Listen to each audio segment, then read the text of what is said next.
This is Aminata. Day 12. Wow. Um,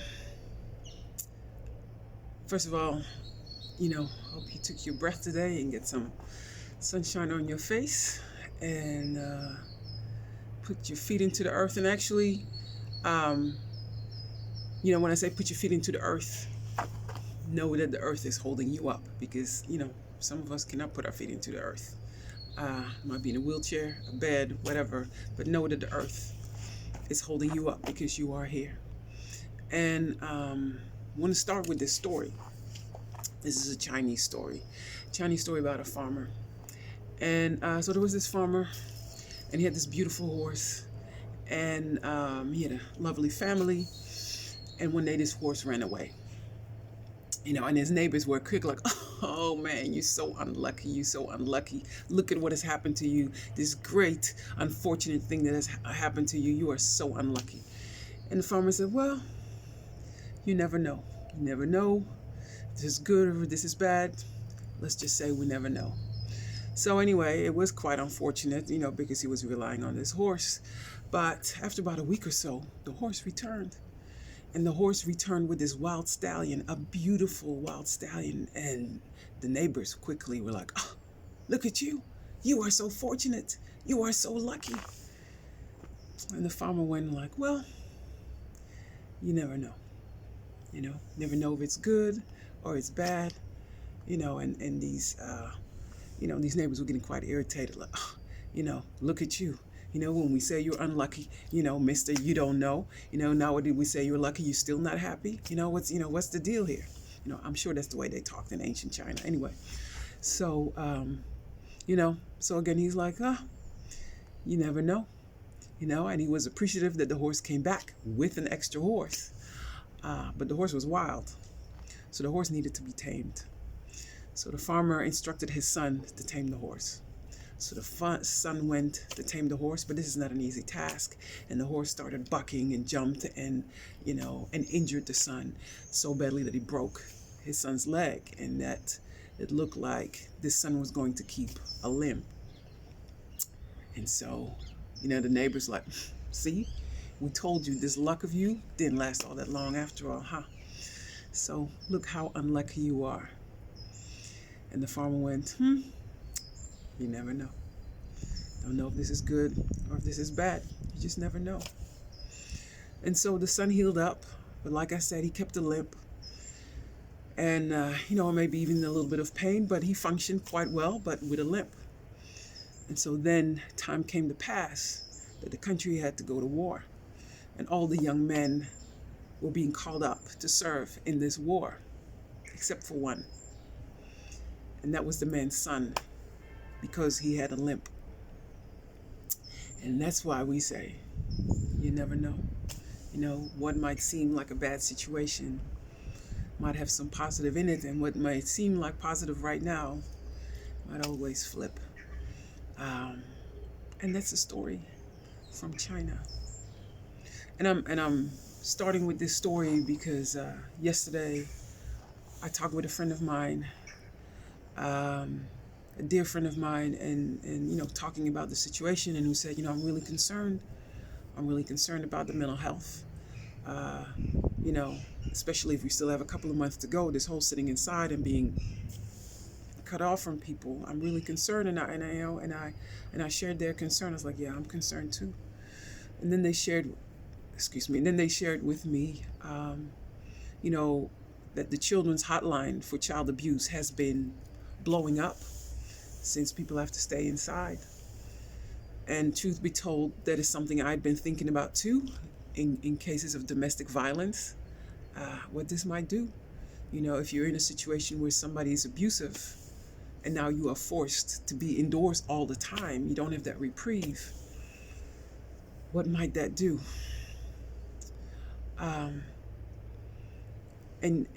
So we can see the positive in all of this, in particular that my Mother Nature is getting her reprieve, and the sky is clearing up, and all kinds of positive things are happening right now. The fact that we have to be quiet, that we don't have to run, there are positive things, but let's be clear, you know, there's some good happening, but there's also some bad happening that we should not ignore, that we should not just dwell on, but we should not ignore them either. And if you recall, I asked you a couple of days ago to ask a friend what feeds them. So I'm going to, and I hope you did. And if not, there's no time limit on it. I hope you still do. But I have another request, a request for all of us. And let me preface that with another story. I think 2 years ago now, I started doing ceremony with students. Started with the International Summer School because I was teaching a class on health and culture.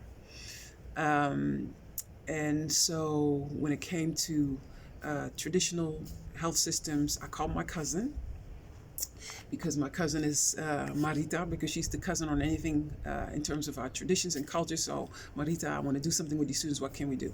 So what we came up with was this ceremony that we called Fio Fio Light. Fio Fio is a ceremony in the Surinamese tradition, but we wanted to secularize it as far as take the whole religious aspect, the spiritual aspect out of it. But we felt it was still an important ceremony that we could modify. And so what we do in this ceremony, we create a space with students where, first of all, we teach them that it is important to create space for yourself, and then we talk to them about the importance of sometimes withdrawing within and letting go of stuff, because our students are very stressed out and they have a lot of burdens. And so we purposely create the space. We took them to the park, made them take off their shoes, put their feet into the earth, and we sang, and we had water with flowers. It's also even to start with, you deserve some sweetness in your life.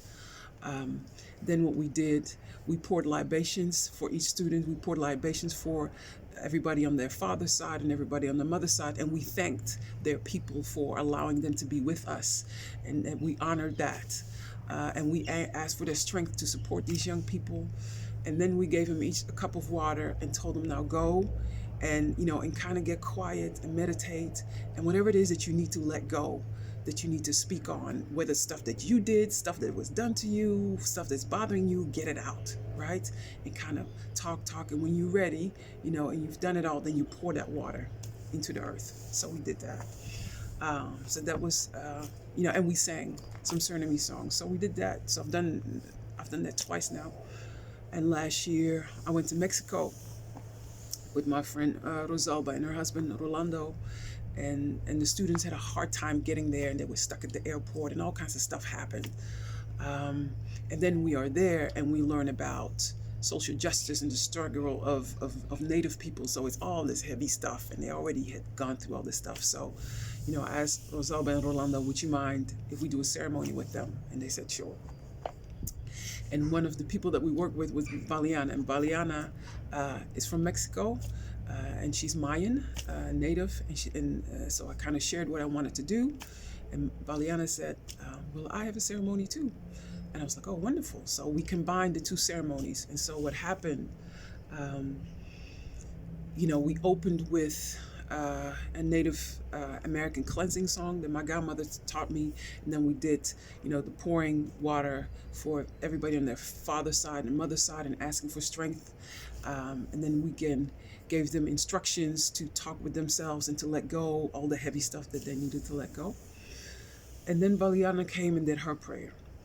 And so I need to tell you, we did this on this roof of this institute where Valiana was teaching the Native women in the community who are the domestics. And that's a whole other story in itself. But she was teaching them how to grow herbs and plants and how to do sustainable gardening. So we are in this space that is used by these Native people in the city to teach each other about gardening. And so she had the herbs that she needed because she was growing them right there. And again, I don't know the exact herbs, but they know about herbs that are hot and cold. And then she gave the following prayer, and I want to share this with you. First she did the herbs over the ears, and she said, I'm putting this over your ears, I'm cleansing your ears so that you may hear. And then she did the herbs over the eyes so that you may see. And then she did it over the throat so that you may speak. And then she did it over the heart so that you may have the courage to produce, So we did that, and then we send them off and let them do their thing. And then we closed off with singing and dancing. I had them singing a South African warrior song, song that they used to sing when they were fighting against apartheid. And so when I was walking this morning, and what came to me was this song, this fighting song. And so I started singing it as I was walking.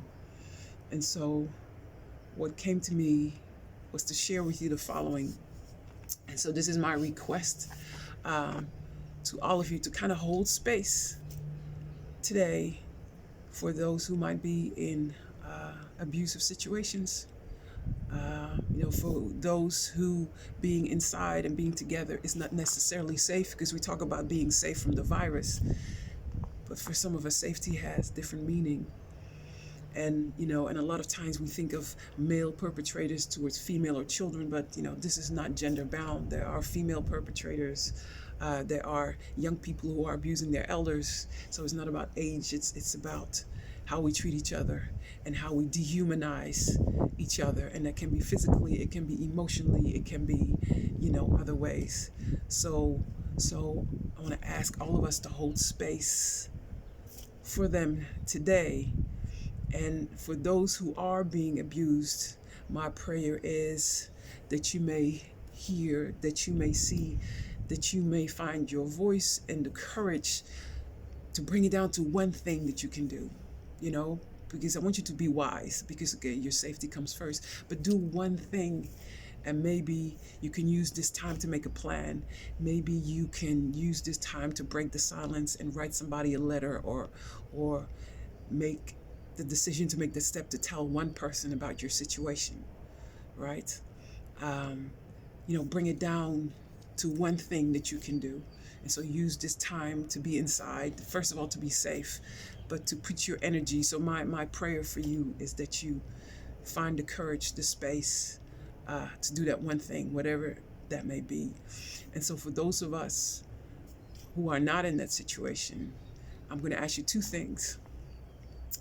I'm going to ask you that if you are approached by a person with their story, if they are brave enough to actually share their story, don't respond with like, oh my gosh, and I'm so sorry, even though you might be, because then it becomes about you. So my prayer for you is to be able to listen, just listen, and then say, thank you for sharing, because it takes a lot of guts to even come forward and sharing. And so to let it be about them and sharing their story as opposed to how it affects us. And it might affect you and it will affect you, but be strong enough not to let it go there and be about, oh my God, what I just heard. It's not about that. So can we be there? Can we hold the space and say, I'm here, and thank you for sharing, and let's see what one other step we can do. And then the second thing I want to ask you, and this is a hard thing to do, is to also to hold space for those perpetrators, and to send some love their way. May they find some courage to seek some help. May they find some courage to be self-reflective and say, you know what, yeah, there is something wrong and I do need some help, or I do need to remove myself, or I do need to do something, because they need our love and help and support too. And I know that's hard. I know that's hard because it's easier to just demonize them. But we need to hold space for all of us. And, and we can say prayers or meditate or whatever. And for those of us who are not into this whole spirituality thing, that's okay. Just send positive vibes to somebody. Say some positive words today, because words are powerful. Words are vibration, and words change the atmosphere. We wish somebody a happy birthday. We wish somebody a happy new year. So wish somebody that they may be courageous enough. Wish somebody that they can hear, that they can see, that they can speak, that they find the courage. If we can do that for each other today or any day, that would be beautiful. And that would be one thing. And in closing, I want to say, I started Ramadan today, and it's still early, so I'm still cool. And again, I don't think that's anything, that extraordinary. I mean, there's over 1 billion people doing Ramadan right now, and I'm just one of them. But what I do want to say, it's about the fasting, but the fasting is a means too. And the fasting is about, going within and contemplation and reflection. And, and in a way, I think the whole world hopefully is understanding this a little bit better now. So, as we are all forced to go within and be contemplative and be more quiet. So, my prayer is that at least this crisis, and I don't even know what the word crisis is, I don't even know what the word is, but that this situation that we're in, that make us a little bit more sensitive and understanding, in particular of those who practice Islam, because they are not always treated as such. Anyway, wish you a happy day. You have your assignments, and have a great day.